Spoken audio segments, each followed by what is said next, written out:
राधे राधे दोस्तों, नमस्ते हिंदू रिचुअल्स। दोस्तों, महाशिवरात्रि फाल्गुन मास में मनाई जाती है। दोस्तों, आज के इस वीडियो में महाशिवरात्रि की कथा का वर्णन करने जा रही हूँ। वीडियो अच्छा लगे तो चैनल को जरूर सब्सक्राइब कीजिएगा और कमेंट बॉक्स में जय भोलेनाथ लिखना मत भूलिएगा। दोस्तों, पूर्व काल में चित्रभानु नामक एक शिकारी था। जानवरों की हत्या करके वह अपने परिवार को पालता था। वह एक साहूकार का कर्जदार था, लेकिन उसका ऋण समय पर ना चुका सका। क्रोधित साहूकार ने शिकारी को शिव मठ में बंदी बना लिया। संयोग से उस दिन शिवरात्रि थी। शिकारी ध्यानमग्न होकर शिव संबंधित धार्मिक बातें सुनता रहा। चतुर्दशी को उसने शिवरात्रि व्रत की कथा भी सुनी। शाम होते ही साहूकार ने उसे अपने पास बुलाया और ऋण चुकाने के विषय में बात की। शिकारी अगले दिन सारा ऋण लौटा देने का वचन देकर बंधक से छूट गया। अपनी दिनचर्या की भांति वह जंगल में शिकार के लिए निकला, लेकिन दिन भर बंदी गृह में रहने के कारण भूख प्यास से व्याकुल था। शिकार खोजता हुआ वह बहुत दूर निकल गया। अब अंधकार हो गया तो उसने विचार किया कि रात जंगल में ही बितानी पड़ेगी। वह वन एक तालाब के किनारे एक बेल के पेड़ पर चढ़कर रात बीत जाने का इंतजार करने लगा। बेल के पेड़ के नीचे एक शिवलिंग था, जो बेल पत्तों से ढका हुआ था। शिकारी को उसका पता न चला। पड़ाव बनाते समय उसने जो टहनियां तोड़ी वे संयोग से शिवलिंग पर गिरती चली गई। इस प्रकार दिन भर भूखे प्यासे शिकारी का व्रत भी हो गया और शिवलिंग पर बेलपत्र भी चढ़ गए। एक पहर रात्रि बीत जाने पर वह एक गर्भिणी हिरनी तालाब पर पानी पीने पहुंची। शिकारी ने धनुष पर तीर चढ़ाकर जो ही प्रतिज्ञा खींची, हिरनी बोली, मैं गर्भ से हूँ, शीघ्र ही प्रसव करूंगी। तुम एक साथ दो जीवों की हत्या करोगे, जो ठीक नहीं है। मैं बच्चे को जन्म देकर शीघ्र ही तुम्हारे समक्ष प्रस्तुत हो जाऊंगी, तब मार लेना। शिकारी ने प्रतिज्ञा ढीली कर दी और हिरनी जंगली झाड़ियों में लुप्त हो गई। प्रतिज्ञा चढ़ाने तथा ढीली करने के वक्त कुछ बेल पत्र अनायास ही टूटकर शिवलिंग पर गिर गए।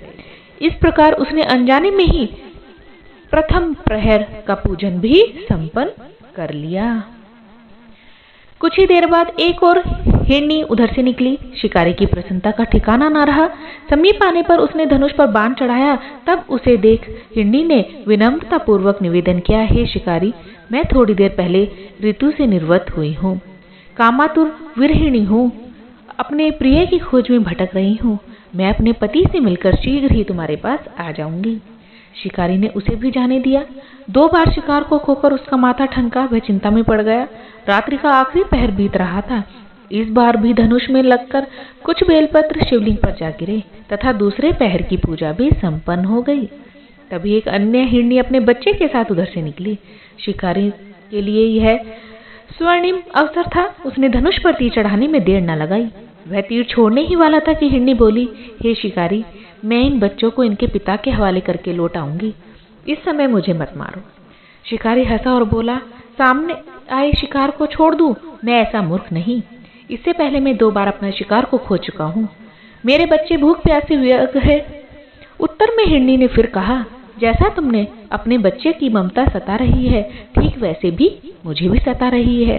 हे शिकारी, मेरा विश्वास करो, मैं इन्हें इनके पिता के पास छोड़कर तुरंत वापस लौट आती हूँ, ऐसा मैं तुम्हें वचन देती हूँ। हिरनी का दीन स्वर सुनकर शिकारी उस पर दया आ गई। उसने उस मृगी को भी जाने दिया। शिकार के अभाव में तथा भूख प्यास से व्याकुल शिकारी अनजाने में ही बेल वृक्ष पर बैठा बेलपत्र तोड़ तोड़कर नीचे फेंकता जा रहा था। पो फटने को हुई तो एक हष्ट पुष्ट मृग उसी रास्ते पर आया। शिकारी ने सोच लिया कि इसका शिकार वह अवश्य करेगा।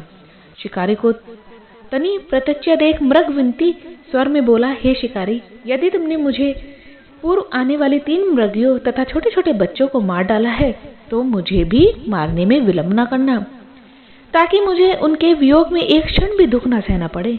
मैं उन हिरनियों का पति हूँ। यदि तुमने उन्हें जीवन दान दिया है, तो मुझे भी कुछ क्षण का जीवन दान देने की कृपा करो। मैं उनसे मिलकर तुम्हारे समक्ष उपस्थित हो जाऊंगा। मृग की बात सुनते ही शिकारी के सामने पूरी रात का घटना चक्र घूम गया। उसने सारी कथा मृग को सुना दी। तब मृग ने कहा, मेरी तीनों पत्नियां जिस प्रकार प्रतिज्ञाबद्ध होकर गई हैं, मेरी मृत्यु से अपने धर्म का पालन नहीं कर पाएंगी। अतः जैसे तुमने उन्हें विश्वास पात्र मानकर छोड़ा है, वैसे ही मुझे भी जाने दो। मैं उन सबके साथ तुम्हारे सामने शीघ्र ही उपस्थित होता हूँ। शिकारी ने उसे भी जाने दिया। इस प्रकार प्रातः हो गई। उपवास, रात्रि जागरण तथा शिवलिंग पर बेलपत्र चढ़ने में अनजाने में ही वह शिवरात्रि का पूजन कर बैठा था। पर अनजाने में ही की हुई पूजा का परिणाम उसे तत्काल मिला। शिकारी का हिंसक हृदय निर्मल हो गया। उसने भगवत शक्ति का वास हो गया। थोड़ी ही देर बाद मृग सपरिवार शिकारी के समक्ष उपस्थित हो गया ताकि वह उनका शिकार कर सके। किंतु जंगली पशुओं की ऐसी सत्यता, सात्विकता व सामूहिक प्रेम भावना देखकर शिकारी को बड़ी ग्लानि हुई। उसने मृग परिवार को जीवनदान दे दिया। अनजाने में शिवरात्रि के व्रत का पालन करने पर भी शिकारी को मोक्ष की प्राप्ति हुई। जब मृत्यु काल में यमदूत उसके जीवन को ले जाने आए तो शिवगणों ने उन्हें वापस भेज दिया तथा शिकारी को शिवलोक ले गए। शिव जी की कृपा से ही अपने इस जन्म में राजा चित्रभानु अपने पिछले जन्म को याद रख पाए तथा महाशिवरात्रि के महत्व को जानकर उसको अगले जन्म में भी पालन कर पाए। शिकारी की कथा अनुसार महादेव तो अनजाने में भी किए गए व्रत का फल दे देते हैं, पर वास्तव में महादेव शिकारी के दया भाव से प्रसन्न हुए। अपने परिवार के कष्ट का ध्यान होते हुए भी शिकारी ने मृग परिवार को जाने दिया। यह करुणा की वस्तुता उस शिकारी को उन पंडित व पुजारियों से उत्कृष्ट बना देती है जो कि सिर्फ रात्रि जागरण, उपवास व दूध, दही, बेलपत्र आदि द्वारा शिव को प्रसन्न कर लेना चाहते हैं। दोस्तों, इस कथा में सबसे महत्वपूर्ण बात यह है कि अनजाने में हुए पूजन पर विशेष बल दिया गया है। इसका अर्थ यह नहीं है कि शिव किसी प्रकार के किए गए पूजन को स्वीकार कर लेते हैं अथवा भूले ना जाने या अनजाने किए हुए पूजन में भेद नहीं कर सकते हैं। वास्तव में वह शिकारी पूजन नहीं कर रहा था। इसका अर्थ यह भी हुआ कि वह किसी तरह के किसी फल की कामना भी नहीं कर रहा था। तो दोस्तों, ये थी महाशिवरात्रि की कथा। उम्मीद करती हूँ वीडियो अच्छा लगा हो। वीडियो अच्छा लगा हो तो चैनल को जरूर सब्सक्राइब कीजिएगा। कमेंट बॉक्स में राधे राधे लिखना मत भूलिएगा। राधे राधे दोस्तों, नमस्ते। हिंदू रिचुअल्स।